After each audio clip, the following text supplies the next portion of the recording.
नमस्कार विद्यार्थी मित्रांनो, अभ्यास अलर्ट या आपल्या यूट्यूब चॅनलवरती आपलं स्वागत आहे. तर विद्यार्थी मित्रांनो बघा, आज आपण पाहणार आहोत 26 एप्रिल 2026च्या अत्यंत महत्त्वाच्या चालू घडामोडी. तर व्हिडिओ पहिल्यापासून शेवटपर्यंत पाहण्याचा प्रयत्न करा. अतिशय महत्त्वाचे आणि निवडक प्रश्न असणार आहेत जे की तुम्हाला कोणत्याही स्पर्धा परीक्षेमध्ये डायरेक्ट विचारले जाऊ शकतात. तर विद्यार्थी मित्रांनो बघा, आजचा प्रश्न क्रमांक 1 आहे, भारताचा 95वा बुद्धिबळ ग्रँडमास्टर कोण बनला आहे? तर बघा, अतिशय महत्त्वाचा प्रश्न आहे विद्यार्थी मित्रांनो. बघा, याचं उत्तर असणार आहे ऑप्शन नंबर ए, म्हणजेच बघा आरुण्यक घोष. तर बघा, आरुण्यक घोष हा भारताचा 95वा बुद्धिबळ ग्रँडमास्टर बनलेला आहे. ओके, तर लक्षात ठेवा. चला बघूयात आपण याबद्दल. बघा, कोलकातामधील 22 वर्षीय बुद्धिबळपटू आरुण्यक घोष हा भारताचा 95वा ग्रँडमास्टर बनलेला आहे. ओके, तर लक्षात ठेवा. तर बघा, एप्रिल 2026मध्ये बँकॉक चेस क्लब ओपनमध्ये आपला तिसरा आणि अंतिम GM नॉर्म म्हणजेच ग्रँडमास्टर नॉर्म हा पूर्ण करून त्याने ही कामगिरी साध्य केलेली आहे. ओके, तर लक्षात ठेवा. तर बघा, आरुण्यक घोष हा पश्चिम बंगाल या राज्यामधील आहे. ओके, तर बघा, कोलकाता या शहरामधील तो आहे. ओके, तर लक्षात ठेवा. तर चला बघा, बँकॉक चेस क्लब ओपन 2026मध्ये अंतिम नॉर्म त्याने पूर्ण केलेला आहे. ओके, तर बघा, तो पश्चिम बंगालचा 12वा ग्रँडमास्टर आहे. ओके, लक्षात ठेवा विद्यार्थी मित्रांनो. चला पुढचा प्रश्न बघूयात आपण. तर बघा विद्यार्थी मित्रांनो, प्रश्न क्रमांक 2 बघूयात आपण. ICCने पहिली महिला T20 आंतरराष्ट्रीय चॅलेंज ट्रॉफी 2026 कोणत्या देशात सुरू केली आहे? तर बघा, याचं उत्तर असणार आहे ऑप्शन नंबर ए, म्हणजेच रवांडा. तर बघा, रवांडा या देशामध्ये ICC म्हणजेच या संस्थेने महिला T20 आंतरराष्ट्रीय चॅलेंज ट्रॉफी 2026 ही रवांडा या देशामध्ये आयोजित केलेली आहे, म्हणजेच सुरू केलेली आहे. ओके, तर लक्षात ठेवा. चला बघूयात आपण विद्यार्थी मित्रांनो याबद्दल. बघा, ही जी स्पर्धा आहे ती रवांडाची राजधानी किगाली येथील गहांगा क्रिकेट स्टेडियमवर खेळली जात आहे. ओके, तर लक्षात ठेवा. बघा, ही जी स्पर्धा आहे ती 18 एप्रिल ते 1 मे 2026 या कालावधीमध्ये आयोजित करण्यात आली आहे. चला पुढचा प्रश्न बघूयात आपण विद्यार्थी मित्रांनो. बघा, प्रश्न क्रमांक 3 आहे, उत्कर्ष 2029 हा नवीन मध्यम मुदतीची रणनीती कोणत्या संस्थेने सादर केली आहे? तर बघा, त्या संस्थेचं नाव आहे रिझर्व्ह बँक ऑफ इंडिया म्हणजेच RBI. ओके, तर बघा विद्यार्थी मित्रांनो लक्षात ठेवा. चला बघूयात आपण याबद्दल. तर बघा, याचा उद्देश काय असणार आहे?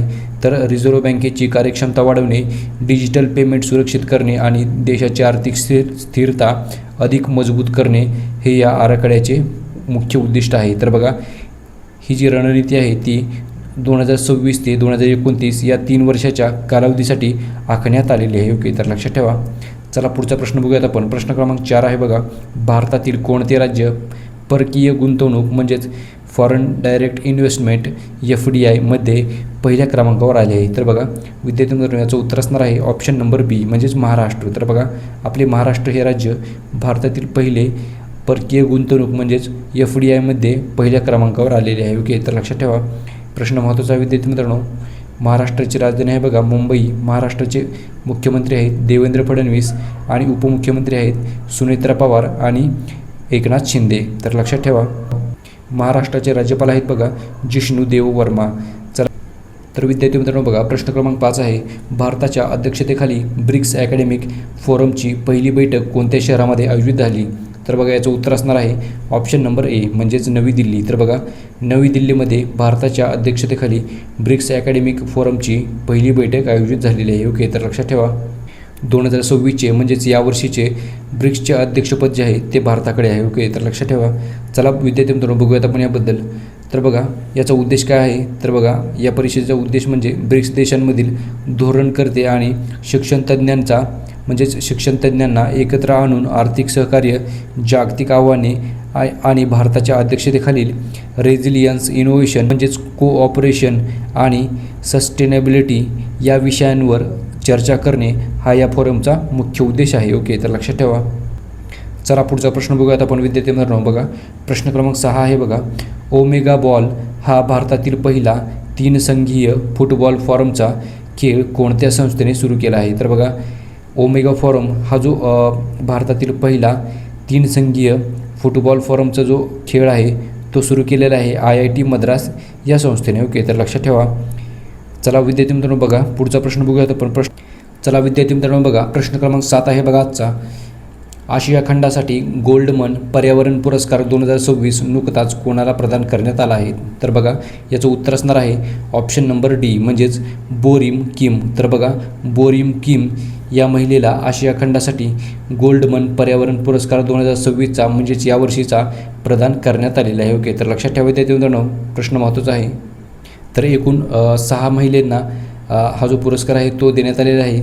तर त्यामधील आशिया खंडासाठी बोरिम किम या महिलेला हा पुरस्कार देण्यात आलेला आहे. ओके, तर लक्षात ठेवा विद्यार्थी मित्रांनो. बघा प्रश्न क्रमांक 8 आहे, प्रज्ञा ही आर्टिफिशियल इंटेलिजन्स म्हणजेच AI आधारित प्रगत उपग्रह प्रतिमा प्रणाली कोणत्या संस्थेने विकसित केली आहे? तर बघा याचं उत्तर असणार आहे ऑप्शन नंबर ए म्हणजेच DRDO. तर बघा डिफेन्स रिसर्च डेव्हलपमेंट ऑर्गनायझेशन या संस्थेने म्हणजेच DRDO या संस्थेने प्रज्ञा ही आर्टिफिशियल इंटेलिजन्स आधारित प्रगत उपग्रह प्रतिमा प्रणाली नुकतीच विकसित केलेली आहे. ओके, तर लक्षात ठेवा. तर विद्यार्थी मित्रांनो बघूयात आपण याबद्दल. बघा विकसित करणारी संस्था आहे DRDO. तर बघा DRDOच्या CAIR म्हणजेच centre for artificial intelligence and robotics या प्रयोगशाळेने ही तयार केलेली आहे. ओके, तर बघा याचे कार्य काय आहे? तर ही प्रणाली उपग्रहाद्वारे मिळणाऱ्या प्रतिमांचे विश्लेषण करण्यासाठी आर्टिफिशियल इंटेलिजन्स आणि मशीन लर्निंग याचा वापर करते. ओके, तर बघा याचा उद्देश काय असणार आहे? तर सीमेवरील हालचालींवर लक्ष ठेवणे, लष्करी तळांचे स्वयंचलित निरीक्षण करणे आणि शत्रूच्या संशयास्पद हालचालींची त्वरित ओळख पटवणे हा याचा मुख्य उद्देश असणार आहे. ओके, तर लक्षात ठेवा विद्यार्थी मित्रांनो. चला पुढचा प्रश्न बघूयात आपण. प्रश्न क्रमांक 9 आहे. बघा भारतामध्ये राष्ट्रीय लोकसेवा दिवस दरवर्षी केव्हा साजरा केला जातो? तर बघा याचं उत्तर असणार आहे ऑप्शन नंबर बी म्हणजेच बघा 21 एप्रिल रोजी दरवर्षी आपण राष्ट्रीय लोकसेवा दिवस हा साजरा करतो. ओके, भारतामध्ये.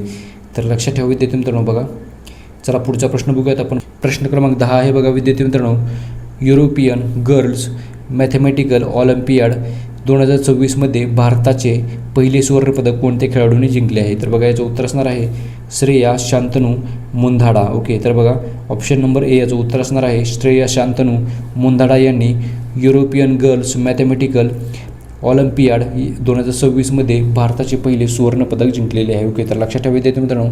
तर विद्यार्थी मित्रांनो बघा चला बघूयात आपण याबद्दल. तर बघा ही जी स्पर्धा आहे ती 15वी EGMO ही स्पर्धा फ्रान्समधील बोर्डो या ठिकाणी आयोजित करण्यात आली होती. तर बघा फ्रान्समध्ये ही स्पर्धा झालेली आहे. बघा विद्यार्थी मित्रांनो बघा जागतिक मानांकन म्हणजेच बघा श्रेयाने जागतिक स्तरावरती 3रा क्रमांक पटकवलेला आहे. तर बघा भारताच्या 4 सदस्यीय संघाने या स्पर्धेमध्ये 1 सुवर्ण, 1 रौप्य आणि 1 कांस्य पदक जिंकलेले आहे. ओके, तर लक्षात ठेवा विद्यार्थी मित्रांनो. चला याच प्रश्नाबरोबर विद्यार्थी मित्रांनो बघा आजच्या दिवसाचे जे करंट अफेअरचे प्रश्न होते ते सर्व आपण कव्हर केलेले आहेत. तर चला भेटूयात आपण उद्या.